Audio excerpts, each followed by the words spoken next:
కొలన్పాక కొంచెం దూరంలో ఉన్న 4-5 కిలోమీటర్ల దూరంలో ఉన్న మన ఏంటంటే దక్షిణ కాశీ గంగగా పేరొందిన రాఘవాపురం శ్రీ శ్రీ అన్నపూర్ణ కాశీ విశ్వేశ్వర స్వామి ఆలయం చూద్దాం మనం ప్రస్తుతం.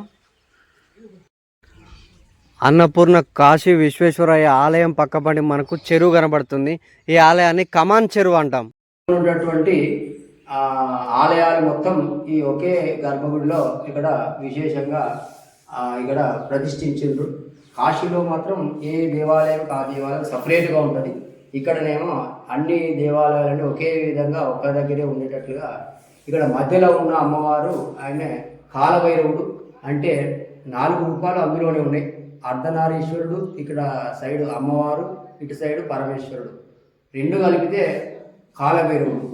అందులో ఆయనకు ఇంకో రూపం పశుపతినాథ్, అంటే పాడి పశువుల నుండి కాపాడడానికి మన తెలంగాణ ఉన్నటువంటి ప్రజలందరికీ కాపాడడానికి ఈ కాశీ అన్నపూర్ణేశ్వరి ఇక్కడ వచ్చి వెలిసింది 2వ యుగంలో. అందుచేత ఆయన పేరు ఆయన గణపతి, సాక్షి గణపతి ఉంటారు కాశీలో. అందుచేత ఇక్కడ మండపంలో సాక్షి గణపతి కూడా ఇక్కడ వెలిసి ఉన్నది.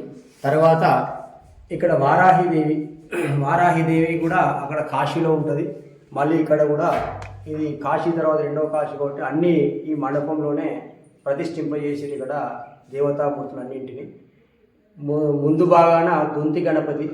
అన్ని విధాలుగా కాశీలో ఉన్నటువంటి విగ్రహాలు ఎక్కడైతే ఆలయాలు ఉన్నాయో అటువంటి ఆలయాలు మొత్తం మన ఈ ఒక గుళ్ళోనే దర్శనం అయ్యేలాగా ఇక్కడ ప్రతిష్ఠింపజేసారు పురాతన కాలంలో. ఇది అఘోరాలు సృష్టించిన దేవాలయం అని ఒకటి. అఘోరాలు పీఠాధిపతులు అందరూ ఈ చక్రం బట్టి వాళ్ళు విశేషాలు మాకు తెలియపరుస్తూ వచ్చిన భక్తులందరూ.